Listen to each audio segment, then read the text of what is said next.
A mente fanática. Capítulo 5. Fanáticos e fanatismo. Vivemos num tempo em que todo aspecto de fanatismo se insinuará entre os crentes e descrentes. Satanás forçará a entrada, falando mentiras hipocritamente. Apresentará tudo que possa inventar para enganar homens e mulheres. Medicina e Salvação, página 114. Como Satanás procede? Temos visto em nossa experiência que se Satanás não consegue prender as pessoas no gelo da indiferença, ele procurará impeli-las para o fogo do fanatismo. Quando o Espírito do Senhor se faz notar entre o seu povo, o inimigo aproveita a oportunidade para também atuar sobre várias mentes, levando-as a misturar seus próprios peculiares traços de caráter com a obra de Deus. Assim, sempre há o perigo de que eles permitam que suas próprias ideias se misturem com a obra e assim se tomem resoluções imprudentes. Muitos se empenham numa obra sobre ele mesmo ideada e que não é inspirada por Deus. Carta 34, 1889. Resultado de entreter tendências defeituosas. Alguns há que não dão ouvidos. Por tanto tempo, preferiram seguir seu próprio caminho e sua própria sabedoria. Por tanto tempo, acariciaram defeituosas tendências de caráter, hereditárias e cultivadas que se tornaram cegos, não podendo enxergar a distância. Por eles são pervertidos princípios, erguidas normas falsas. Formam-se critérios que não trazem a assinatura do céu. Entre esses, há os que se orgulham no Senhor, como pessoas que praticam a justiça e não abandonam as ordenanças de seu Deus. Manuscrito 138, 1902. Privados de atitude mental sadia. Os que foram presos na cilada de Satanás não chegaram ainda a manter uma sadia atitude mental. Estão cegados, julgam-se importantes, autossuficientes. Oh, com que pesado o Senhor os olhos, ouvindo suas grandes palavras, repletas de vaidade, estão inflados de orgulhos. O inimigo os contempla com surpresa ante a facilidade com que se deixaram cativar. Carta 126, 1906. Falsa humildade. Muita humildade interesseira e falsa se vê entre professos cristãos. Alguns, resolvidos a vencer o próprio eu, colocam-se no nível mais baixo possível, mas exercem apenas suas próprias forças, e a próxima onda de louvor ou lisonja arrasta-os para fora da vista. Não estão dispostos a submeter-se inteiramente a Deus, e Ele não pode agir por meio deles. Não atribuais nenhuma glória a vós mesmos. Não trabalheis com a mente dividida, procurando servir a Deus e ao próprio eu ao mesmo tempo. Mantende fora de vista ao próprio eu. Que vossas palavras conduzam os cansados e sobrecarregados a Jesus, o compassivo Salvador. Trabalhai como vendo a Ele que está à vossa mão direita, pronto a conceder-vos forças para o serviço. Vossa única segurança está na inteira confiança em Cristo. Revisão e Arauto, 11 de maio de 1897. Dar demasiada importância a um elevo sentimental. Há os que não se satisfazem com uma reunião a menos que haja uma feliz exibição de poder. Esforçam-se nesse sentido e conseguem uma exaltação de sentimentos. Mas não é benéfica a influência dessas reuniões. Passado o feliz entusiasmo de sentimentos, caem mais baixo do que antes da reunião, porque sua sensação feliz não proveio de fonte certa. As mais proveitosas reuniões, quanto à promoção espiritual, são as caracterizadas por solene e profundo exame do coração, cada qual procurando conhecer-se a si mesmo e aprender de Cristo fervorosamente e em profunda humildade. Testemunhos, volume 1, página 412. Estranhas práticas. Por essas estranhas mostras de fanatismo, como a que tivemos recentemente entre nós na Califórnia, com práticas esquisitas e pretensão de poder para expulsar demônios, procura Satanás enganar, se possível, os próprios eleitos. Essas pessoas, alegando ter uma mensagem especial para o nosso povo, acusavam este e aquele de estar possesso de um espírito mau. Então, depois de orar com eles, declaravam expulso o demônio. O resultado de seu trabalho atestava de seu caráter. Fui mandada dizer ao nosso povo que o Senhor não autorizava essas estranhas práticas, mas que essas exibições iludiam as pessoas, levando-as à ruína, a menos que fossem advertidas, pois seria pervertida a verdade bíblica. Carta 12, 1909. Combativos por natureza.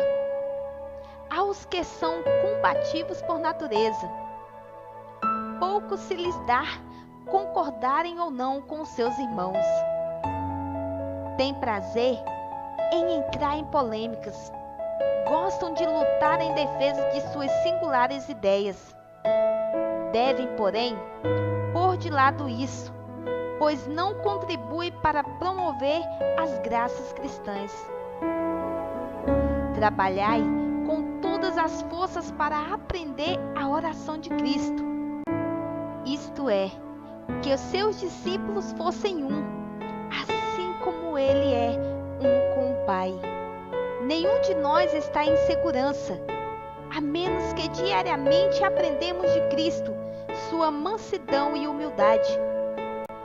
Em vosso trabalho, não sejais ditatoriais, não sejais severos, não sejais antagonísticos. Pregai o amor de Cristo, que isso abrandará e subjugará os corações. Procurai ser do mesmo sentimento e mesmo juízo que vossos irmãos, e falar as mesmas coisas. Isso de falar acerca de divisões. Por isso que nem todos têm as mesmas ideias que se apresentam à vossa mente. Não é obra de Deus, mas do inimigo. Falai as simples verdades, com as quais haja acordo. Falai de unidade. Não vos torneis estreitos e presunçosos. Deixai que vossa mente se amplie. Manuscrito 111, 1894. Seguindo uma norma autoestabelecida. Há muitos que confiam em sua própria justiça, estabelecem uma norma para si mesmo e não se submetem à vontade de Cristo, nem permitem que Ele os envolva nas vestes de sua justiça. Formam um caráter de acordo com a sua vontade. Satanás se agrada de sua religião. Representam falsamente o caráter perfeito, a justiça de Cristo. Enganados eles mesmos, por sua vez enganam outros. Não são aceitos por Deus.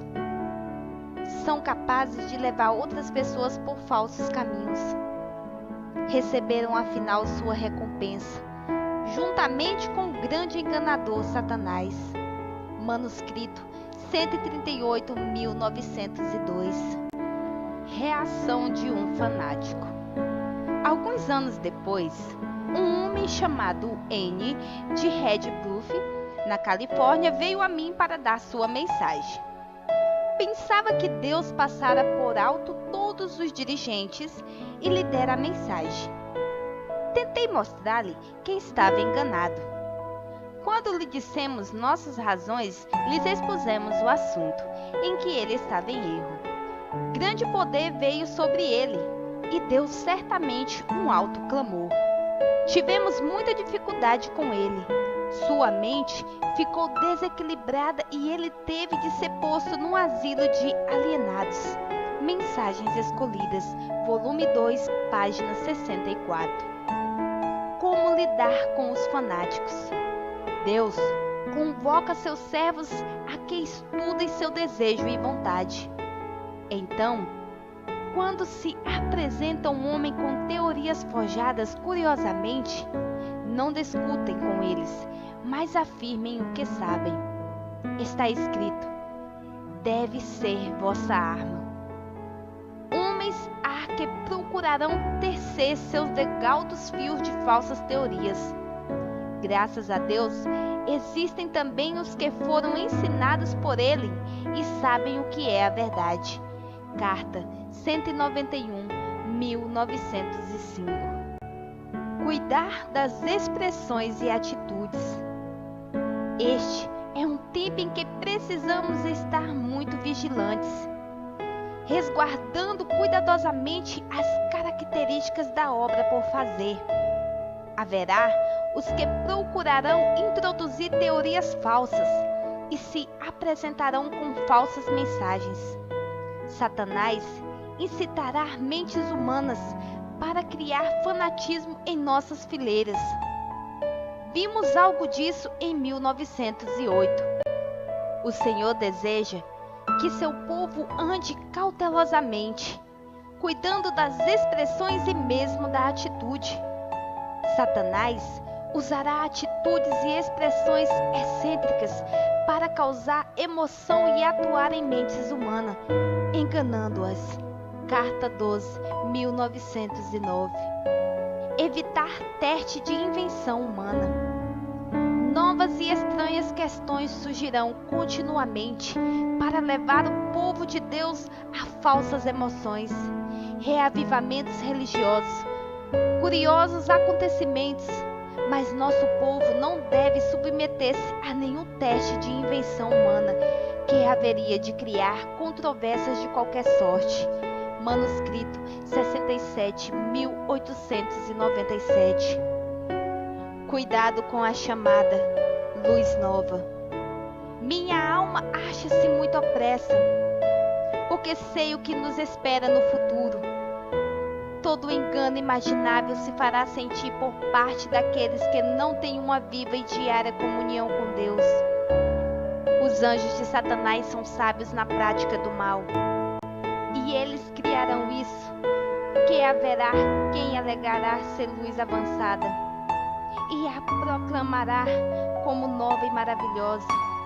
Entretanto, embora em alguns aspectos a mensagem possa ser verdadeira, será misturada com invenções humanas e apresentará como doutrina os mandamentos de homem. Se já houve tempo em que devêssemos vigiar e orar muito fervorosamente, esse tempo é o de agora. Muita matéria aparentemente correta precisará ser cuidadosamente estudada, com muita oração, pois são artifícios do inimigo para guiar pessoas por caminhos que ficam tão perto da verdade que mal se distingue dele. Os olhos da fé, porém, saberão discernir seu desvio, embora quase imperceptível, do caminho certo. A princípio pode julgar-se positivamente certo, mas sem demora se demonstrará largamente divergente do caminho que conduz à santidade e ao céu. Irmãos meus, advirto-vos a que façais caminhos retos para vossos pés, para que não se extravie o que é manco. Manuscrito 111. Fanatismo difícil de extinguir. O fanatismo, uma vez iniciado e deixado às soltas, é tão difícil de extinguir como o incêndio que tomou conta de um prédio. Os que entraram nesse fanatismo, carne santa, e o mantiveram, fariam muitíssimo melhor em estar empenhados em obra secular, pois devido à sua atitude incoerente, estão desonrando ao Senhor e pondo em perigo seu povo. Muitos movimentos dessa espécie surgirão neste tempo, quando a obra do Senhor deve manter-se elevada, pura, sem superstições e fábulas. Precisamos estar em guarda, manter íntima ligação com Cristo, para não sermos enganados pelos ardes de Satanás. Mensagens Escolhidas, volume 2, página 35. Teorias muito elaboradas que enchem a mente. Satanás está operando de muitas maneiras, para que os próprios homens que deveriam estar pregando a mensagem estejam ocupados com teorias muito elaboradas, que ele fará parecer de tal magnitude e importância que mereçam tomar a mente toda. E enquanto julgam estar dando maravilhosos e largos passos na vida cristã, estão idolatrando um punhado de ideias, e sua vida é prejudicada e pouca influência tem quanto à causa do Senhor. Empregue todo pastor fervorosos esforços para verificar qual é o pensamento de Cristo. Aos que apanham da palavra de Deus e também dos testemunhos, destacados parafusos ou sentenças passíveis de serem interpretadas de modo a adaptar-se às suas ideias. E nisso demoram, exaltando-se na posição a que se ergueram a si mesmo, quando Deus não o está dirigindo. Ora, isso tudo apraz ao inimigo. Não devemos desnecessariamente seguir um procedimento que provoque diferença ou cause dissensões. Não devemos dar a impressão de que, se nossas ideias próprias não forem seguidas, é porque falta aos pastores a compreensão. Há nas lições ministradas por Cristo abundância de assuntos sobre os quais podeis conversar, e os ministérios que nem vós nem vossos ouvintes podem compreender ou explicar. Será melhor deixar em paz. Dai ao Senhor Jesus Cristo mesmo oportunidade para ensinar. Deixa que Ele, por influência de seu Espírito, abra ao entendimento o maravilhoso plano da salvação. Manuscrito 111, 1894. Abandone o lado negativo. Conselho a um pastor. Se pudesse ver o resultado de sempre ficar no lado negativo, como fizeste durante anos, em maior ou menor medida, terias melhor compreensão das palavras do Salvador, registradas no capítulo 18 de Mateus. Os discípulos aproximaram-se de Jesus com a pergunta: quem é porventura o maior no reino dos céus? E Jesus, chamando uma criança, colocou o ar no meio deles e disse: em verdade vos digo, que se não vos converterdes e não vos tornardes como criança, de modo algum entrareis no reino dos céus. Portanto, aquele que se humilhar como essa criança, esse é o maior no reino dos céus. E quem receber uma criança tal como esta, em meu nome, a mim me recebe. Qualquer, porém, que fizer tropeçar a um destes pequeninos que crê em mim, melhor lhe fora que se lhe pendurasse ao pescoço uma grande pedra de moinho e fosse afogado na profundeza do mar. Ai do mundo por causa dos escândalos, porque é inevitável que venha escândalos. Mas ai do homem pelo qual vem o escândalo. Mateus 18, 1-7. Meu irmão, lança para longe todo pensamento mau. Humilha perante Deus o coração. Então, abertos os teus olhos, não ficarás por mais tempo no lado negativo. Se a tua mão ou teu pé te faz tropeçar, corta-o e o lança fora de ti. Melhor é entrares na vida manco ou aleijado, do que tendo 2 mãos ou 2 pés serem lançados no fogo eterno.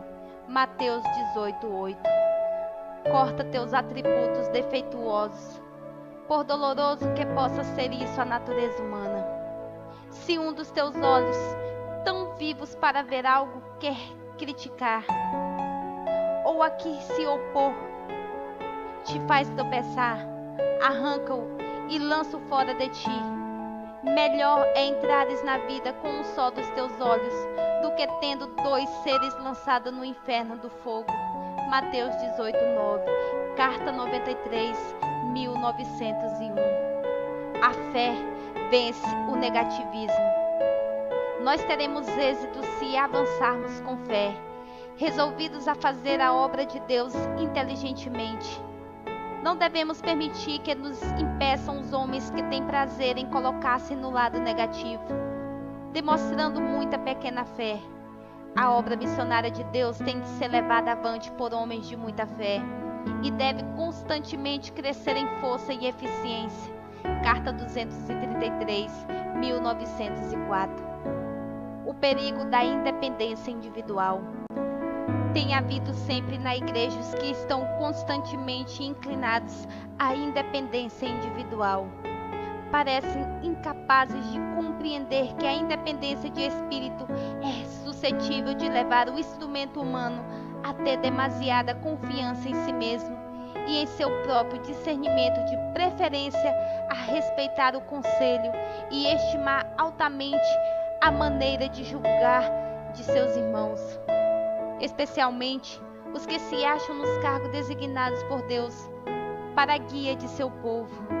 Deus investiu sua igreja de especial autoridade e poder, por cuja desconsideração e desprezo ninguém se pode justificar, pois aquele que assim procede despreza a voz de Deus. Atos dos Apóstolos, páginas 163 e 164. Paz encontrada no cultivo da mansidão. A pessoa só encontra repouso ao cultivar a mansidão e humildade de coração. Jamais se encontrará a paz de Cristo onde reine o egoísmo.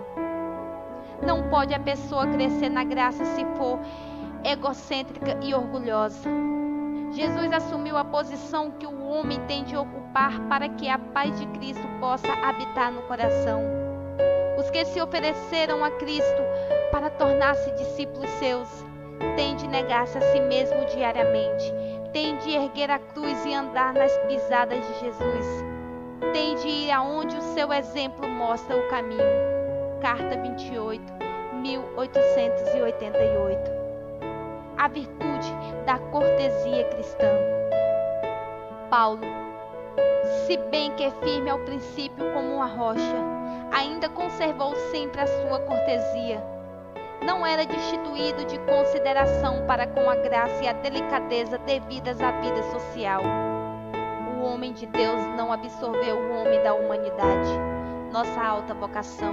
Meditações matinais, 1962, página 234. Algumas pessoas falam de maneira áspera, descortes, ferindo os sentimentos dos outros, e depois se justificam dizendo: é meu modo de ser, eu sempre digo justo o que penso, e exaltam esse traço mau de caráter como uma virtude. Sua conduta indelicada deve ser firmemente repreendida. Nossa alta vocação. Meditações matinais, 1962, página 227. Enfrentando o fanatismo. Em 1844 tivemos de atender ao fanatismo em toda parte, mas sempre me vinha a palavra: uma grande onda de agitação é prejuízo para a obra. Mantenha os pés nas pegadas de Cristo. Foi-me dada uma mensagem para atender a toda espécie de fanatismo. Fui instruída a mostrar ao povo que sobre uma onda da agitação é feita uma obra estranha. Aos que aproveitam a oportunidade para introduzir superstições. Assim se fecha a porta para a promulgação de doutrina sadia. Carta 17, 1902. Um perigo. À medida que o fim se aproxima, o inimigo há de trabalhar com todas as suas forças para introduzir entre nós o fanatismo. Ele se regozijaria em ver a adventista do sétimo dia indo a tais extremos que fossem considerados pelo mundo como um bando de fanáticos. Contra esse perigo, é-me ordenado advertir pastores e membros leigos. Nossa obra é ensinar homens e mulheres a edificar sobre uma base verdadeira, afirmar os pés no claro. Assim diz o Senhor. Obreiros Evangélicos, página 316. Controle da mente, uma forma de fanatismo. Tenho falado distintamente acerca da perigosa ciência que diz que uma pessoa deve deixar a mente ao controle de outro. Essa ciência pertence ao diabo. Esta é a espécie de fanatismo que tivemos que enfrentar em 1845. Naquele tempo eu ignorava o que ele pretendia. Mal fui solicitada a apresentar um muito positivo testemunho contra o que quer que seja dessa espécie. Carta 130, 1901. Cultivar uma perspectiva imparcial otimista. Não há motivo para fixarmos os olhos no erro, ofendermos-nos e queixar-nos, e perder tempo precioso e oportunidades em lamentar as faltas de outros. Não seria mais agradável a Deus ter uma visão imparcial e ver quantas pessoas estão servindo a Deus e resistindo à tentação e glorificando e honrando com os seus talentos de meios e de intelecto? Não seria melhor considerar o maravilhoso poder operador de milagres na transformação de poderes e degradados pecadores que estiverem cheios de corrupção moral e se transformaram de tal maneira que se tomaram semelhante a Cristo no caráter? Nossa alta vocação. Meditações matinais 1962, página 246. Se inscreva no canal, ative o sininho para ficar por dentro das próximas notificações. E não se esqueça de deixar o seu like com gostei.